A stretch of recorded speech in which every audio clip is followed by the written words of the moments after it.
Más de 150.000 operaciones a corazón abierto se realizan cada año en este país. ¿Lo sabía usted?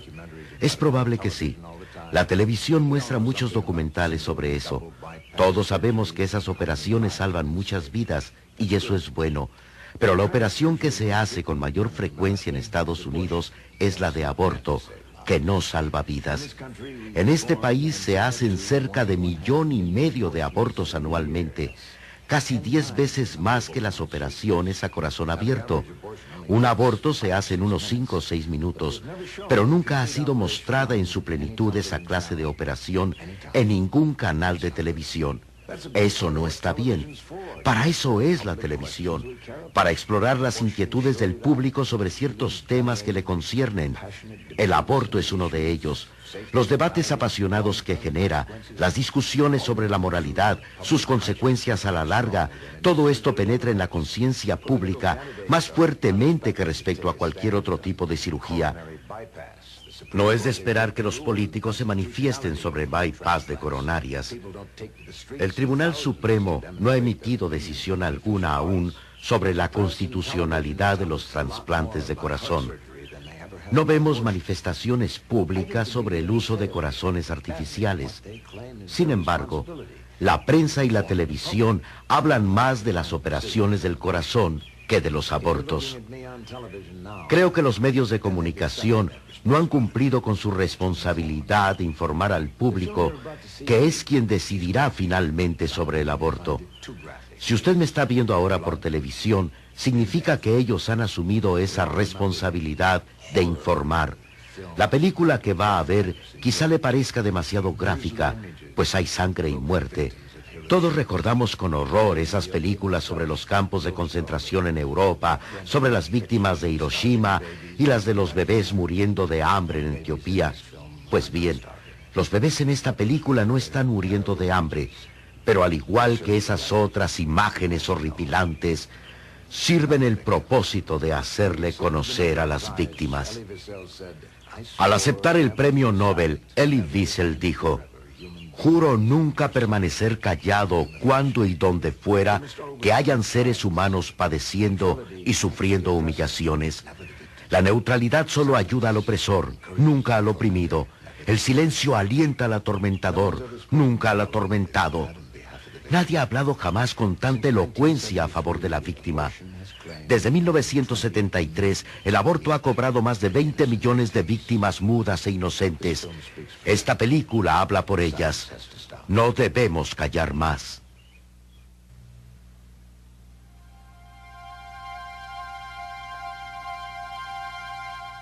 El niño no nato a los 4 meses y medio de gestación, tal como se ve a través del fetoscopio, instrumento de fibra óptica que se inserta en el útero de la embarazada con el fin de observar al bebé.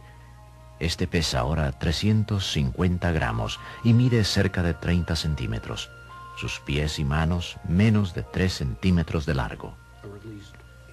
Durante los próximos 8 minutos, usted presenciará el acto de máxima crueldad.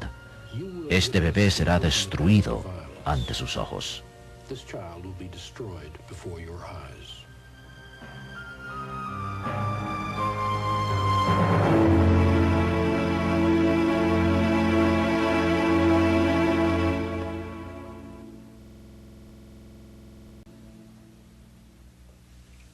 Soy el Dr. Bernard Nathanson. Yo fui el cofundador de la Liga Nacional de Acción por el Derecho a Abortar y durante 2 años director de la clínica más grande del mundo que se especializaba en abortos. Yo fui responsable de más de 75,000 abortos. Pero en los últimos 10 años he cambiado de parecer en cuanto a la aceptación del aborto, debido a los grandes avances tecnológicos que se han alcanzado en el campo de la obstetricia y la fetología. Gracias a las imágenes de ultrasonido que nos permiten observar a la criatura antes de que nazca y escuchar su corazón, y la fetoscopia que ahora nos deja percibir la humanidad indiscutible del feto. Vamos a tratar aquí del aborto en el 2º y el 3er trimestre. Ahora el periodo de embarazo se divide en 3 trimestres. El primer trimestre son los 3 primeros meses de embarazo, el segundo, los segundos 3 meses, y el tercero comprende desde el 7º hasta el 9º. Colectivamente, a los abortos hechos en el 2º y 3er trimestre se les llama abortos tardíos. En el veredicto Roe vs. Wade de 1973, el Tribunal Supremo de los Estados Unidos legalizó el aborto, indicando que en los primeros 6 meses de embarazo la madre podía abortar por cualquier razón, y estipuló que en el 3er trimestre, o sea del 7º al 9º mes, el aborto sería permitido, si con ello se protegía la salud de la madre. Como quiera que se interprete la definición. Escuchemos a la doctora Beverly McMillan, quien al poco tiempo de abrir la primera clínica para abortos en el estado de Mississippi, realizaba de 50 a 60 abortos por semana. Ella fue directora de esa clínica durante 2 años y medio. Lo triste es que la mayor parte de la gente no sabe lo que es legal en Estados Unidos respecto a los abortos. Ignoran que es legal durante todos los 9 meses de embarazo y no solo en los primeros 3. Según tengo entendido, una mujer puede abortar durante los primeros 3 meses. La edad límite del feto debe ser 4 meses, creo yo. Legal, 6 meses. Yo diría, no sé, 3 o 4 meses, algo así. Yo creo que es legal abortar hasta los 4 o 5 meses. Escuchen a Joy Hyde, que fue asistente en una clínica de abortos en Nueva Jersey, habiendo participado en numerosas operaciones de ese tipo. Hasta que me vi cara a cara con un aborto, yo no sabía lo que era. Es decir, no sabía en lo que me estaba metiendo. Y creo que la mayoría tampoco lo sabe. No saben lo que sucede realmente. Examinemos algunos datos. En Estados Unidos se hacen anualmente 1,5 millones de abortos, el 8% de los cuales son abortos tardíos, o sea, hechos en el 2º y 3er trimestre del embarazo. En Canadá se hacen 65,000 abortos al año, de los cuales el 11%, o unos 7,000, son tardíos. En Gran Bretaña se hacen 170,000 abortos anualmente. 30,000 de ellos son tardíos. En Estados Unidos se hacen 120,000 abortos tardíos al año, o sea, 400 diarios.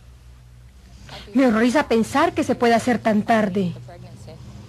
No a los 9 meses, porque ella es una persona, definitivamente. Es horrible, absurdo. Al 9º mes. ¿Pero acaso no hay niños que nacen a los 8 meses? Y aún antes de eso. Y siguen vivos. 7 u 8 meses. No sé, parece increíble. Un bebé puede nacer a los 7 o a los 8 meses. No sé, no tiene sentido. El procedimiento de los abortos tardíos se hace con tal frecuencia que hasta se han escrito textos con detalles sobre las técnicas. Además, se han escrito artículos sobre el tópico. Aquí tienen un artículo que indica que el autor estudió a por lo menos 700 mujeres que abortaron durante el 3er trimestre, abortos entre el 7º y el 9º mes del embarazo, y define lo siguiente: dilatación y evacuación, procedimiento que discutiremos en unos momentos.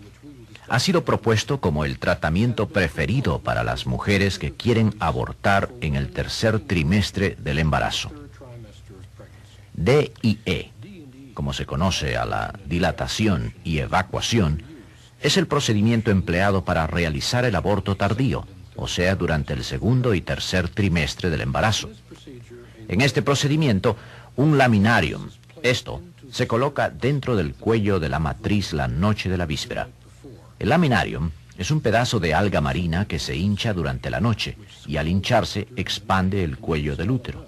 Así que en la mañana, cuando la mujer es llevada a la sala de operaciones y se le da anestesia general, el cuello del útero, o sea, la cervix, está ya parcialmente dilatado. La cervix entonces es dilatada aún más con instrumentos como estos. Este instrumento se pone dentro de la cervix, el cuello de la matriz se dilata más, y hasta se emplean instrumentos como estos para lograr la suficiente dilatación que permita entrar y romper la membrana que contiene el líquido amniótico. Después se introducen estas tenazas con las que se localiza al bebé en el útero, se le aplasta y se le destruye. La paciente está siendo preparada para la operación. Este es el fetoscopio, instrumento de fibras ópticas por medio del cual observaremos este aborto, que empieza con un torbellino de sangre.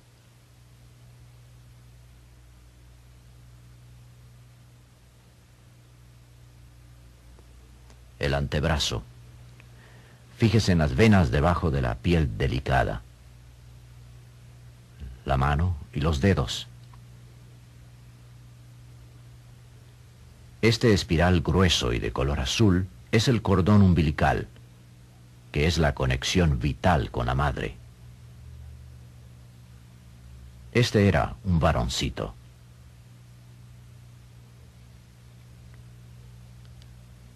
Pueden ver bien su orejita. Se ha demostrado que en los últimos meses del embarazo el niño ya reacciona al sonido. La naricita. Aquí tienen la boca. A este pequeñito se le puede ver tragando agua.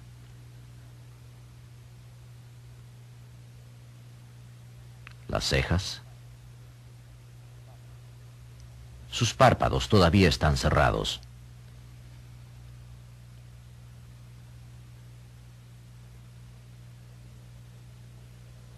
Estas son las herramientas del oficio del abortista.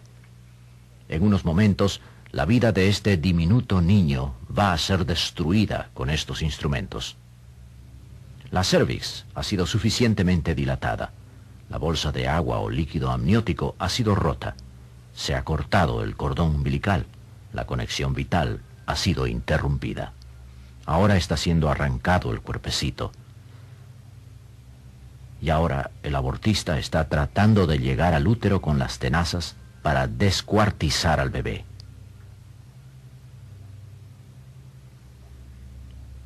Pedazo por pedazo, sus extremidades son arrancadas. Después, porciones de la espalda, la espina dorsal y el torso. Partes del pecho y de la pared abdominal han sido arrancadas del cuerpo. Se puede ver las costillas con claridad. ¿Puede alguien dudar que esta criatura haya sufrido una agonía horrenda? Se extraen partes del torso. Las partes son puestas unas sobre otras en la mesa que está al lado del abortista, en preparación para la reconstrucción del cuerpecito, con el fin de asegurarse de que el aborto ha sido completo. En este montón de pedazos humanos, podemos ver una piernita con el pie todavía en su lugar. Se localiza la cabeza y una vez logrado, se le agarra con esta abrazadera, la cual aplasta la cabecita. Después, se sacan los pedazos de cabeza. Al sacar la cabecita destrozada, se ha derramado la materia blanca del cerebro. Después de completado el procedimiento, este instrumento llamado cureta es introducido en el útero. Con la cureta se raspan todos los fragmentos del niño que hayan quedado y la placenta. El procedimiento, pues, ha terminado. Ahora escuchen el testimonio del doctor Jake Kellison, quien condujo el aborto en la película El Grito Silencioso. ¿Cuántos abortos cree haber realizado en su carrera, doctor? Probablemente 10,000 o más. Recuerdo que había días que hacía 30 o 35 abortos. ¿Haría usted en el tercer trimestre abortos tardíos, aún por razones médicas? No, absolutamente no. Ese es probablemente el procedimiento más horrendo que pueda yo imaginarme. No hay manera en que pueda ya hacerlo. Aquí tienen al doctor Joseph Randall, ex director de una clínica en Atlanta. En su clínica se hacían de 50 a 60 abortos diarios. Me hizo darme cuenta por primera vez de lo que yo estaba haciendo. Estaba matando a los bebés y no estaba ayudando a las mujeres. Es decir, me harté de hacerlo, empecé a sufrir. Me sentí muy mal por dentro. A veces hasta pensé en el suicidio.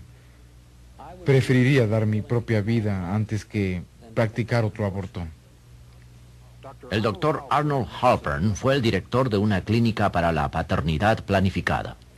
Otra de las cosas que me permitieron hacer abortos fue que yo nunca había personalmente considerado a un feto como un bebé, sino hasta las 20 semanas de gestación, que es cuando se oye el latir de su corazón y la mujer siente que el niño se mueve. Por alguna razón, yo creía que el feto no era un ser humano hasta que llegara al punto de que sus movimientos fueran sentidos por la madre. Ahora que hemos pasado a últimos de los 80s, nos hemos podido dar cuenta de que el feto es en realidad un niño que se mueve y que su corazón late, como lo hemos podido comprobar mediante la nueva tecnología y sus avances. No hay ninguna diferencia entre el aborto de primer, segundo o tercer trimestre y el infanticidio.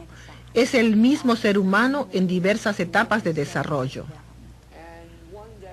Un día llegué a la clínica donde estaban esperando 10, 12 o 13 mujeres. Y entonces me di cuenta de que ya no podía hacerlo. Sentía repulsión de mí mismo. Me di cuenta de que había ya empezado a hacer abortos de segundo trimestre y que no solo veía ya pedacitos de tejido que salían, sino también partes fetales, y vi salir bebés.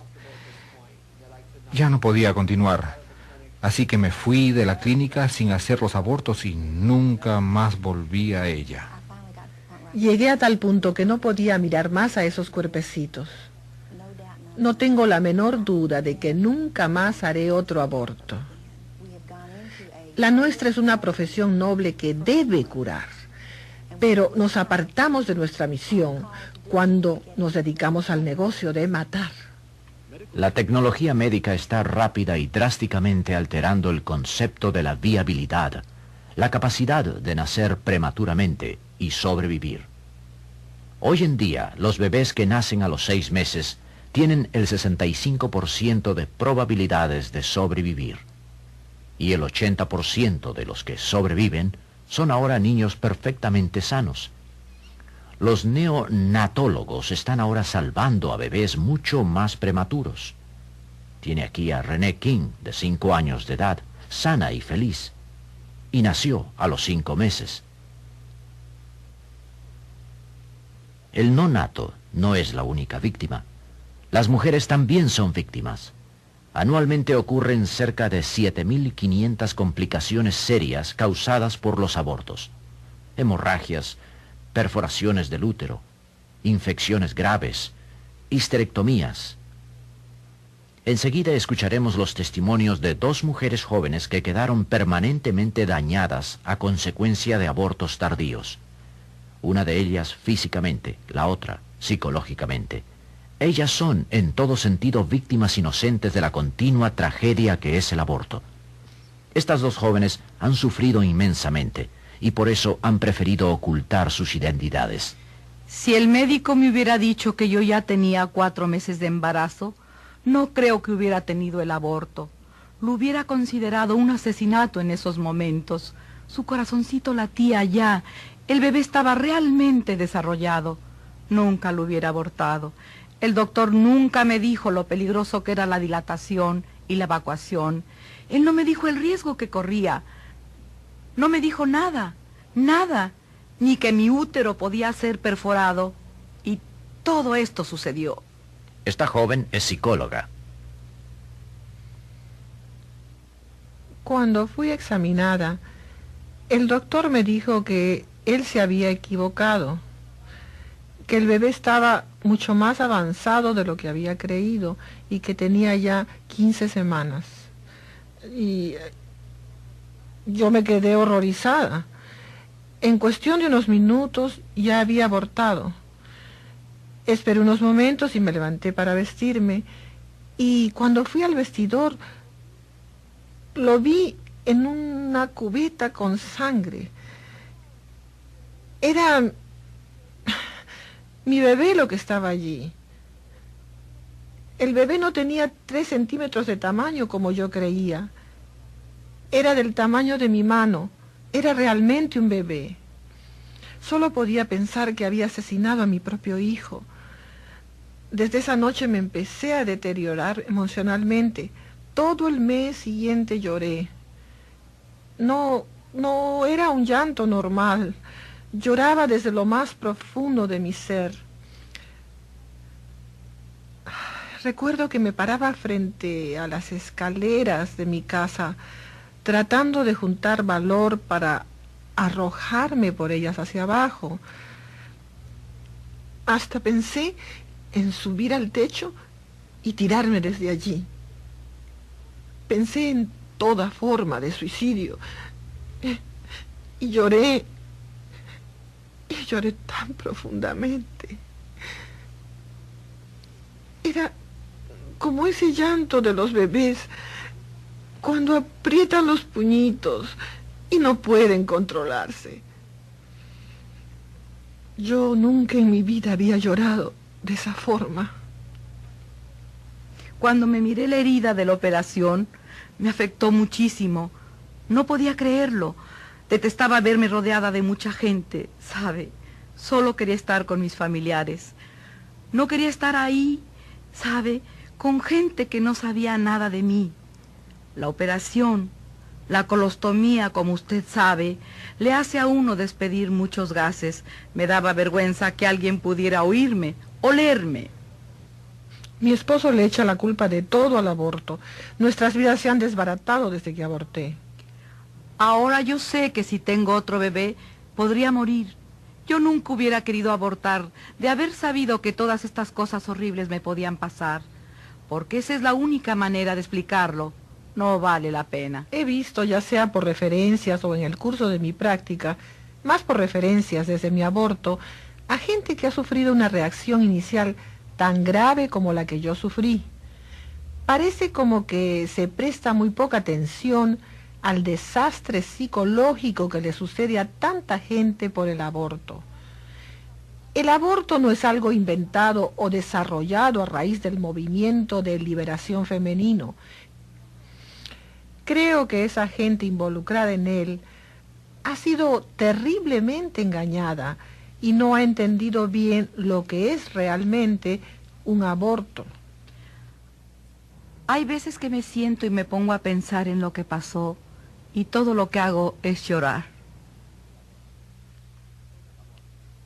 El aborto, toda clase de aborto, es un acto de violencia. Y la violencia es inaceptable en un mundo en que debe regir la razón. El aborto tardío es la destrucción intencional y sistemática de un feto viable que puede vivir. Es algo detestable. Desgraciadamente, el aborto lleva en sí la marca de violencia irracional que ha impregnado al siglo XX. La violencia no se debe justificar. Las virtudes que engrandecen a un mundo de razón y luz son la bondad, la compasión, la paciencia y el amor. Esta es la faz de un mundo de violencia.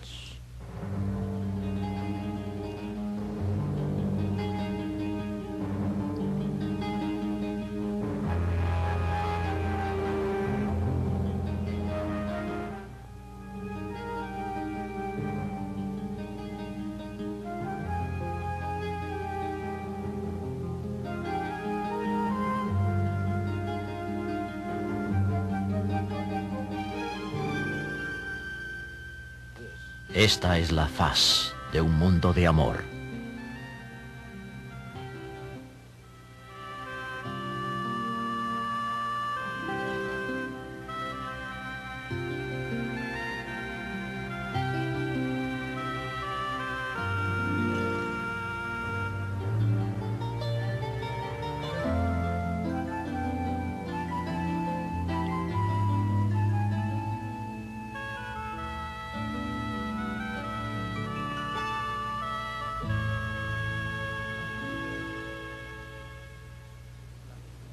¿Qué clase de mundo es el que desea usted?